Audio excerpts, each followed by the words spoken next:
ಚಿತ್ರರಂಗ ಉಳಿಬೇಕು ಅಂತಂದರೆ ಸ್ಟಾರ್ ಹೀರೋಗಳ ಸಿನಿಮಾಗಳು ಎಷ್ಟು ಮುಖ್ಯನೋ ಹಾಗೆ ಹೊಸಬರ ಸಿನಿಮಾಗಳು ಕೂಡ ಅಷ್ಟೇ ಮುಖ್ಯವಾಗಿರುತ್ತೆ. ಯಾಕಂದರೆ ಸ್ಟಾರ್ ಹೀರೋಗಳು ಸಿನಿಮಾಗಳು ಗೆದ್ದ ಹಾಗೆ ಹೊಸಬರ ಸಿನಿಮಾಗಳಿಗೂ ಕೂಡ ಜನರು ಬರುವಂಥ ನಿರೀಕ್ಷೆಗಳು ಹೆಚ್ಚಿರುತ್ತೆ. ಇವ್ರು ಏನು ಮಾಡಿದರೆ ಸಿನಿಮಾನ ನೋಡಬೇಕು ಅನ್ನೋ ನಿರೀಕ್ಷೆ ಹೆಚ್ಚಿರುತ್ತೆ. ಅಂಥ ಒಂದು ನಿರೀಕ್ಷೆ ಮೂಡಿಸಿರುವಂತಹ ಒಂದು ಸಿನಿಮಾ ರೋಣ ಇದೇ ತಿಂಗಳು ನವೆಂಬರ್ 7ನೇ ತಾರೀಕು ಸಿನಿಮಾ ರಿಲೀಸ್ ಆಗ್ತಾ ಇದೆ.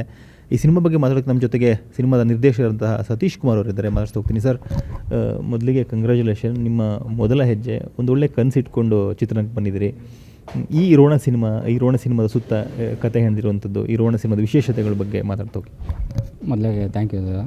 ಆ್ಯಕ್ಚುಲಿ ರೋಣ ಇದು ಒಂದು ತಾಲೂಕು ಅಂದರೆ ಒಂದು ಕ್ಷೇತ್ರದಲ್ಲಿ ನಡೆಯೋ ಒಂದು ಕಥೆನ ಇಟ್ಕೊಂಡು ಮಾಡಿದ್ದೀವಿ ಸರ್.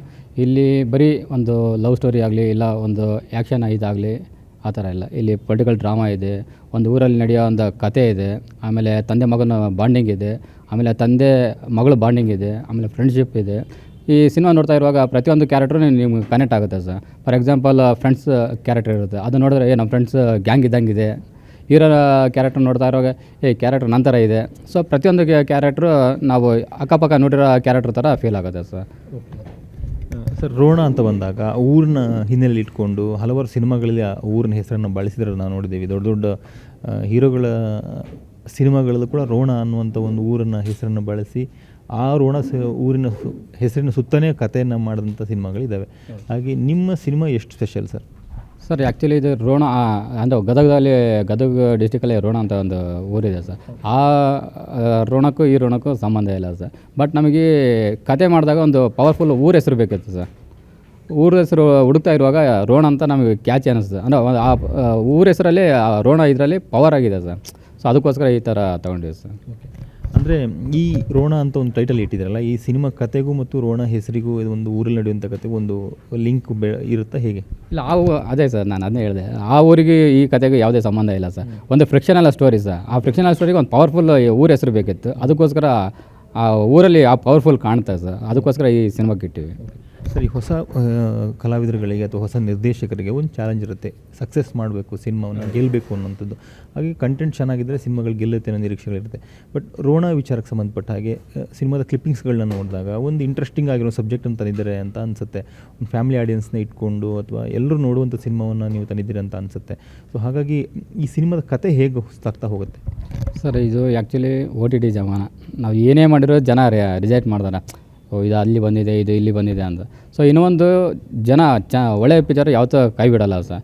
ಇಲ್ಲಿ ಹೊಸತನ ಇದೆ ಸರ್. ಅಂದರೆ ಮಾಡಿರೋ ಸ್ಟೋರಿನೇ ಇಲ್ಲಿ ಮಾಡಿಲ್ಲ. ಅಂದರೆ ಪ್ರತಿಯೊಂದು ಹೊಸ ಟೀಮು ಹೊಸ ಕತೆ ಇದೆ ಸರ್ ಇದರಲ್ಲಿ. ಇದು ಇನ್ನೊಂದು ಮಣ್ಣಿನ ಕತೆ ಸರ್. ಪ್ರತಿಯೊಬ್ಬರಿಗೆ ಕನೆಕ್ಟ್ ಆಗುತ್ತೆ. ಸೊ ಹಾಗಾಗಿ ಇದೊಂಥರ ಬೇರೆ ಥರ ಸಿನಿಮಾ ಆಗುತ್ತೆ. ಈ ರೋಣ ಸಿನಿಮಾ ನಿಮ್ಮ ಮೊದಲ ಪ್ರಯತ್ನ. ಸೊ ಹಾಗಾಗಿ ಸತೀಶ್ ಅವರು ಹೇಗೆ ಪ್ರಿಪೇರ್ ಆಗಿದ್ದರು ಮತ್ತು ನಿಮ್ಗೆ ಯಾಕೆ ಸಿನಿಮಾವನ್ನು ಮಾಡಬೇಕು ಅನ್ನೋಂಥ ಈ ಫೀಲ್ಡನ್ನು ಆಯ್ಕೆ ಮಾಡ್ಕೋಬೇಕಂತ ಅನ್ನಿಸ್ತು?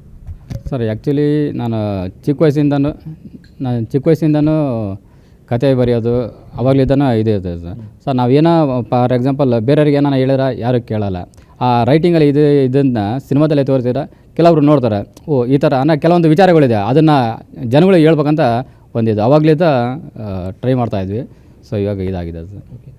ನಿಮ್ಮ background mechanical engineering, but cinema ಜಗತ್ತಿಗೆ ಬಂದ್ರಿ. ಅಲ್ಲೂ ಕೂಡ ಅದೊಂದು ಬೇರೆ ಥರ ಪ್ರಪಂಚ ಸರ್. ಇಲ್ಲಿ ಹೊಸಬ್ರನ್ನ ಇಟ್ಕೊಂಡು ಹೊಸ ಕಲಾವಿದರುಗಳನ್ನು, ಹೊಸ ಹೀರೋಯಿನ್ನ ಎಲ್ಲರನ್ನೂ ಪರಿಚಯ ಮಾಡಿಸುವಂಥದ್ದು ಮತ್ತು ನಿಮಗೊಂದು ಹೊಸ ಎಕ್ಸ್ಪೀರಿಯೆನ್ಸು, ಇದು ಎಷ್ಟು ಚಾಲೆಂಜಿಂಗ್ ಆಗಿತ್ತು ಸರ್? ಆ್ಯಕ್ಚುಲಿ ಎಲ್ಲರೂ ಹೊಸಬ್ರು ಸರ್ ಟೀಮಲ್ಲಿರೋದು. ಆಲ್ಮೋಸ್ಟ್ ಆರ್ಟಿಸ್ಟ್ ಬಿಟ್ಟರೆ ಉಳಿದವರೆಲ್ಲ ಟೆಕ್ನಿಷಿಯನ್ ಆಗಲಿ, ಹೀರೋ ಆಗಲಿ, ಹೀರೋಯಿನ್ ಆಗಲಿ ಎಲ್ಲರೂ ಹೊಸಬ್ರೇ ಇದೆ ಸರ್.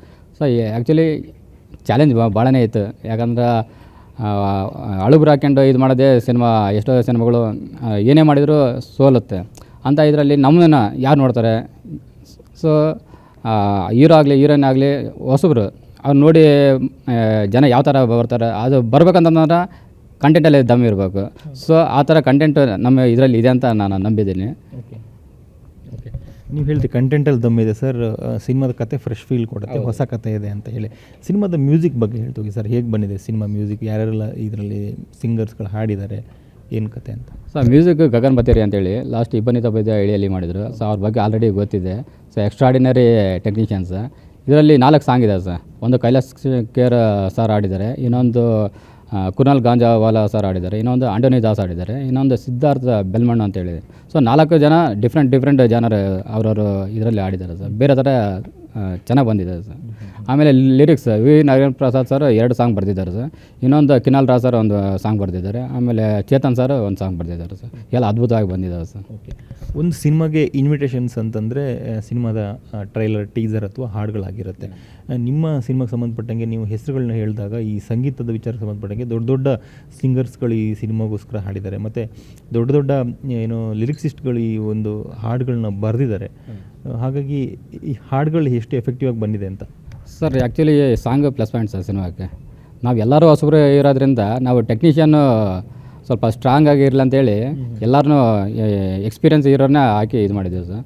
ಸೊ ಲಿರಿಕ್ಸ್ ಆಗಲಿ ಮ್ಯೂಸಿಕ್ ಆಗಲಿ ಸಾಂಗ್ಸ್ ಇದಕ್ಕೆ ಪ್ಲಸ್ ಆಗುತ್ತೆ ಸರ್. ಓಕೆ, ಐ ಥಿಂಕ್ ನೀವು ತುಂಬ ಚೆನ್ನಾಗಿ ಅರ್ಥ ಮಾಡ್ಕೊಳ್ತೀರ ಅಂತ ಅನ್ಸುತ್ತೆ. ಈಗಿನ ಟೆಕ್ನಿಷಿಯನ್ಸ್ ಸ್ಟ್ರಾಂಗ್ ಆಗಿದ್ದರೆ ಮತ್ತು ಕ್ವಾಲಿಟಿ ಸಿನಿಮಾಗಳು ಅಥವಾ ಕತೆ ಸ್ಟ್ರಾಂಗ್ ಆಗಿದ್ದರೆ ಸಿನಿಮಾ ಗೆಲ್ಲುತ್ತೆ ಅನ್ನೋ ಒಂದು ನಿರೀಕ್ಷೆಯಲ್ಲಿ. ಸೊ ನೀವು ಅದೇ ಒಂದು ಕಾಂಟೆಂಟ್ ಇಟ್ಕೊಂಡು ಅಥವಾ ನೀವು ಅದೇ ಒಂದು ಯೋಚನೆಯಲ್ಲಿ ಈ ಒಂದು ಸಿನಿಮಾ ಮಾಡಿದ್ದ ಹೇಗೆ ಸರ್?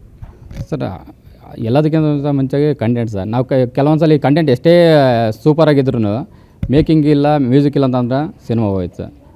ಎಲ್ಲ ಇದ್ದು ಕರೆಕ್ಟ್ ಮಾರ್ಕೆಟಿಂಗ್ ಮಾಡಿಲ್ಲ ಅಂತಂದ್ರೆ ಸಿನಿಮಾ ಹೋಯ್ತು. ಸೊ ಪ್ರತಿಯೊಂದು ಡಿಪಾರ್ಟ್ಮೆಂಟು ಪ್ರತಿಯೊಂದು ಹಂತದಲ್ಲೂ ಸಿನಿಮಾ ಚೆನ್ನಾಗಿ ಬರ್ಬೇಕಂತ ಇದು ಮಾಡಿದ್ವಿ. ನಿಮ್ಗೆ ಯಾರು inspire sir cinema direction department ಮಾಡಬೇಕು ಅಥವಾ ಒಂದು ಸಿನಿಮಾದ ಕಥೆಯನ್ನು ಬರೀಬೇಕು? ನಿಮ್ಮ ಎಕ್ಸ್ಪೀರಿಯನ್ಸ್ ಏನು, ಹಿನ್ನೆಲೆ ಏನು ಸ್ವಲ್ಪ ಹೇಳ್ಕೊಂಡು ಹೋಗಿ ಸರ್. ನಾನು ಆ್ಯಕ್ಚುಲಿ 9 ಇಯರ್ಸ್ ಬ್ಯಾಕ್ ಇಂಡಸ್ಟ್ರಿ ಬಂದೆ ಸರ್. ಈ ಇಂಡಸ್ಟ್ರಿ ಬಂದು ಯಾರೂ ಇಲ್ಲ ನಮಗೆ, ಅಂದರೆ ಇಲ್ಲಿ ಹೋಗಿ ಅಲ್ಲಿ ಹೋಗಿ ಅಂದರೆ ಕೆಲಸ ಕೊಡೋರು ಯಾರಿಲ್ಲ. ಸೊ ಆ ಥರ ಇರುವಾಗ ಒಂದು ಟೀಮ್ ಮಾಡ್ಕೊಂಡು ಒಂದು ಶಾರ್ಟ್ ಮೂವಿ ಅಂತ ಮಾಡಿದ್ವಿ ಸರ್. ಶಾರ್ಟ್ ಮೂವಿ ಮಾಡಿ ಅದನ್ನು ಎಡಿಟಿಂಗ್ ಮಾಡ್ಬೇಕಲ್ವ. ಒಬ್ಬ ಕಾರ್ತಿಕ್ ಅಂತೇಳಿ ಡೈರೆಕ್ಟರ್ ಸರ್, ಅವರು ಸಿನಿಮಾ ಮಾಡ್ತಾಯಿದ್ರು. ಅವರಿಗೆ ಮೆಸೇಜ್ ಹಾಕಿದೆ ನಾನು ಫೇಸ್ಬುಕ್ಕಲ್ಲಿ, ಸರ್ ಈ ಥರ ಒಂದು ಶಾರ್ಟ್ ಮೂವಿ ಮಾಡಿದರೆ ಎಡಿಟ್ ಮಾಡಿಕೊಡ್ತೀರಾ ಅಂತ. ಅವ್ರು ಆ್ಯಕ್ಚುಲಿ ಎಡಿಟು ಮಾಡ್ತಾಯಿದ್ರು. ಬನ್ನಿ ಮಾಡಿಕೊಡ್ತೀನಿ ಅಂತೇಳಿ ಅವರು ಆಫೀಸಿಗೆ ಕರೆಸಿದ್ರು. ಎಡಿಟಿಂಗ್ ಮಾಡಿದ್ರು. ಅದು ಎಡಿಟಿಂಗ್ ಮಾಡ್ತಾ ಇರುವಾಗ ಅವ್ರು ಕೇಳಿದ್ರು, ನಾನು ಒಂದು ಪಿಕ್ಚರ್ ಮಾಡ್ತೀನಿ, ಅದಕ್ಕೆ ಅಸಿಸ್ಟೆಂಟ್ ಆಗಿ ಮಾಡ್ತೀರಾ? ನಾನು ಹ್ಞೂ ಸರ್ ಮಾಡ್ತೀನಿ ಅಂತೇಳಿ. ಸೊ ಅಲ್ಲಿಂದ ಸಿನಿಮಾ ಸ್ಟಾರ್ಟ್ ಆಯಿತು, ಅಂದರೆ ಸಿನಿಮಾ ಜರ್ನಿ ಸ್ಟಾರ್ಟ್ ಆಯಿತು. ಸೊ ಅಸಿಸ್ಟೆಂಟ್ ಆಗಿ ಅಸೋಸಿಯೇಟ್ ಆಗಿ ಕೆಲವೊಂದು ಸಿನಿಮಾಕ್ಕೆ ಡೈಲಾಗ್ ಬರೆದೆ. ಅದಾದಮೇಲೆ ನಮ್ಮದೇ ತಂಡ ಇದರಿಂದ ಶಾರ್ಟ್ ಮೂವಿ ಮಾಡಿದ್ವಿ, ಆಮೇಲೆ ಡಾಕ್ಯುಮೆಂಟ್ರಿ ಮಾಡಿದ್ವಿ. ಸೊ ಈ ಥರ ಪ್ರೊಡ್ಯೂಸರ್ ಹುಡ್ತಾ ಇರುವಾಗ ಶಾರ್ಟ್ ಮೂವಿ ಆಯಿತು, ಡಾಕ್ಯುಮೆಂಟ್ರಿ ಇದೆಲ್ಲ ಆಯಿತು ಸರ್. ನೆಕ್ಸ್ಟ್ ಫ್ಯೂಚರ್ ಮಾಡ್ಬೇಕಲ್ವಾ, ಏನು ಮಾಡಬೇಕು? ಸೊ ಆ ಇದರಲ್ಲಿ ರಘು ಅಂತೇಳಿ ಸರ್, ನಾನು ಕೆರೆಬೇಟೆ ಅಂತ ಒಂದು ಪಿಕ್ಚರ್ ಮಾಡ್ತಾಯಿದ್ದೆ ಅಲ್ಲಿ ಅಸೋಸಿಯೇಟ್ ಆಗಿ. ಅಲ್ಲಿ ರಘು ಒಂದು ಕ್ಯಾರೆಕ್ಟರ್ ಮಾಡ್ತಾಯಿದ್ದೆ. ಸೊ ಅಲ್ಲಿ ಅವನದು ಯಾವ್ದಾರು ಅಂತಂದ್ರೆ ಎನಿ ಟೈಮ್ ಸಿನಿಮಾ ಅಣ್ಣ ಸಿನಿಮಾ ಆ ಥರ ಇದೆ, ಸಿನಿಮಾ ಜಾಸ್ತಿ ಹುಚ್ಚಿದೆ ಸರ್. ಒಂದು ಸಿನಿಮಾ ಇಷ್ಟ ಆಯ್ತು ಅಂದರೆ ಒಂದು 4-5 ಸಲ ನೋಡ್ತಾನೆ, ಥಿಯೇಟ್ರಿಗೆ ಹೋಗಿ ಇದು ಮಾಡ್ತಾನೆ. ಸೊ ಆ ಥರ ಹುಚ್ಚು, ಅಣ್ಣ ನಾವು ಆ ಥರ ಸಿನಿಮಾ ಮಾಡಬೇಕು, ಈ ಥರ ಸಿನಿಮಾ ಬಂದಿದೆ, ಈ ಥರ ಮಾಡಬೇಕು, ಆಯಿತು ಮಾಡೋಣ ಅಂತೇಳಿ ಡಿಸ್ಕಷನ್ ನಡ್ತಾ ಇರುವಾಗ ಅಣ್ಣ ಒಂದು ಕತೆ ಮಾಡೋಣ ಅಂತ ಹೇಳ್ದೆ. ಒಂದು 4-5 ಕತೆ ಇದ್ವು. 4-5 ಕತೆ ಹೇಳಿದಾಗ ಅಣ್ಣ ಎಲ್ಲ ಚೆನ್ನಾಗಿದೆ, ಬಟ್ ಬಜೆಟ್ ಜಾಸ್ತಿ ಇದೆ, ಏನು ಮಾಡೋದು, ನಮ್ಮ ಬಜೆಟ್ ಇಲ್ಲ, ಕಮ್ಮಿ ಬಜೆಟ್ ಇದೆ, ಇದಕ್ಕೆ ಒಂದು ಯಾವುದನ್ನ ರೆಡಿ ಮಾಡಿ ಅಣ್ಣ ಅಂದೆ. ಸೊ ಇದನ್ನು ಒಂದು 4 ಇಯರ್ಸ್ ಬ್ಯಾಕ್ ನಮ್ಮ ಆ್ಯಕ್ಚುಲಿ ಲೈನು ನಮ್ಮ ಫ್ರೆಂಡ್ ಕತೆ ರಮೇಶ್ ಅಂತೇಳಿ ಅವನು ಒಂದ್ಸಲ ಡಿಸ್ಕಷನ್ ಮಾಡಿದಾಗ ಅದರಲ್ಲಿ ಸ್ಪಾರ್ಕ್ ಇತ್ತು ಸರ್. ಅಂದರೆ ಒಂದು ಲೈನ್ ಕೇಳಿದಾಗ ಇಲ್ಲಿ ಮಾಡಿದರೆ ಏನೋ ಆಗುತ್ತೆ ಅಂತ ಹೇಳಿದ್ರು. ಸೊ ಆ ಥರ ಇದ್ದಾಗ ಒಂದ್ಸಲ ಹೇಳಿದೆ ನಮ್ಮ ರಘು ಈ ಥರ ನಮ್ಮದು ಬಜೆಟ್ ಜಾಸ್ತಿ ಆಗುತ್ತಲ್ವ, ಒಂದು ಕಮ್ಮಿ ಇದರಲ್ಲಿ ಒಂದು ಈ ಥರ ಒಂದು ಕಂಟೆಂಟ್ ಇದೆ ನೋಡು ಅಂತ ಕೇಳಿದೆ, ಚೆನ್ನಾಗಿದೆ ಅಂತ ಹೇಳಿದೆ. ಸೊ ಅಲ್ಲಿಂದ ಸ್ಟಾರ್ಟ್ ಆಗಿದ್ದು ಇಲ್ಲಿವರೆಗೆ ಬಂದು ನಿಂತಿದೆ. ಓಕೆ, ಇದೇನು ಸಿನಿಮಾ ನವಂಬರ್ 7ನೇ ತಾರೀಕು ರಿಲೀಸ್ ಆಗುತ್ತೆ ಸರ್, ನಿಮ್ಮ ಮೊದಲ ಡ್ರೀಮ್ ಪ್ರಾಜೆಕ್ಟ್ ಅದು. ಹಾಗಾಗಿ ಈ ಸಿನಿಮಾದಲ್ಲಿ ಬೇರೆ ಕಲಾವಿದರುಗಳು ಯಾರೆಲ್ಲ ಅಭಿನಯಿಸಿದ್ದಾರೆ ಸ್ವಲ್ಪ ಹೇಳ್ಕೊಳ್ತಾ ಹೋಗಿ ಇನ್ಫಾರ್ಮೇಷನ್ ಕೊಡಿ ಸಿನಿಮಾ ಬಗ್ಗೆ. ಸರ್ ಫಸ್ಟು ಇವರು ಶರತ್ ಸರ್ ಅಭಿನಯಿಸಿದ್ದಾರೆ ಸರ್, ಆಮೇಲೆ ಬಾಲರಾಜ್ ಜೋಡಿ, ಆಮೇಲೆ Sangeeta madam, Shridhar sir, Avinash sir, ಆಮೇಲೆ ವಜ್ರಾದಿರ್ ಅಂತೇಳಿ, ಆಮೇಲೆ ರಂಜನ್ ಶೆಟ್ಟಿ, ಆಮೇಲೆ ಪ್ರಕೃತಿ ಪ್ರಸಾದ್ ಅಂತೇಳಿ, ಆಮೇಲೆ ರಘು, ಆಮೇಲೆ ಚಿಲ್ಲರ್ ಮಂಜು, ಆಮೇಲೆ ಫ್ರೆಂಡ್ಸ್ ಕ್ಯಾರೆಕ್ಟ್ರು, ಆಮೇಲೆ ಒಂದು ಇದರಲ್ಲಿ ಇನ್ನೊಂದು ಇದಂತಂದ್ರೆ ಒಂದು 80ರಿಂದ 85 ಜನ ರಂಗಭೂಮಿ ಕಲಾವಿದರು ಇದ್ದಾರೆ ಸರ್, ಎಲ್ಲ ಹೊಸಬರು ಸರ್. ನವಂಬರ್ 7ನೇ ತಾರೀಕು ಸಿನಿಮಾ ರಿಲೀಸ್ ಆಗ್ತಿದೆ ಸರ್. ಒಬ್ಬ ನಿರ್ದೇಶಕರಾಗಿ ಮೊದಲ ಸಿನಿಮಾ ನಿಮ್ಮದು, ಹೇಗೆ ಪ್ರಿಪೇರ್ ಆಗಿದ್ರಿ ಈ ಒಂದು ಸಿನಿಮಾನ ರಿಸೀವ್ ಮಾಡೋದಕ್ಕೆ, ಜನರಿಗೆ ಕೊಡೋದಕ್ಕೆ? ಸರ್ ಸಿನಿಮಾ ಆ್ಯಕ್ಚುಲಿ ಕಂಟೆಂಟು ನಾವು ಬರೆಯುವಾಗಲೇ ಸ್ಟ್ರಾಂಗ್ ಆಗಿತ್ತು ಸರ್. ಸೊ ನಾವೇನು ರೈಟಿಂಗ್ ಮಾಡಿದ್ವಲ್ಲ ಅದೇ ಸಿನಿಮಾದಲ್ಲಿ ಬಂದಿದೆ, ನೋಡಿರೋರೆಲ್ಲ ಖುಷಿಪಟ್ಟಿದ್ದಾರೆ ಸರ್. ಇಲ್ಲ ಕಂಟೆಂಟ್ ಚೆನ್ನಾಗಿದೆ, ಸಿನಿಮಾನೂ ಚೆನ್ನಾಗಿ ಬಂದಿದೆ ಅಂತೇಳಿ. ಸೊ ಹೊಸತನ ಇದೆ, ಹೊಸ ಟೀಮು, ಜನ ಹೊಸ ಕಂಟೆಂಟನ್ನು ಯಾವತ್ತೂ ಕೈ ಬಿಡಲ್ಲ ಅಂತ ನಾನು ನಂಬಿದ್ದೀನಿ ಸರ್. 100% ಜನ ರಿಸೀವ್ ಮಾಡ್ತಾರೆ ಅಂತ ನಂಬಿಕೆ ಇದೆ sir. Thank you sir. So ಇದಿಷ್ಟು ರೋಣ ಸಿನಿಮಾದ ನಿರ್ದೇಶಕ ಸತೀಶ್ ಕುಮಾರ್ ಅವರ ಮಾತುಗಳು. ಕ್ಯಾಂಪರ್ಸ್ನ ಸತ್ಯ ಜೊತೆಗೆ ವಿಜಯ್ ಪಟ್ಟದಾರ್, ಏಷ್ಯಾನೆಟ್ 7 ನ್ಯೂಸ್, ಬೆಂಗಳೂರು.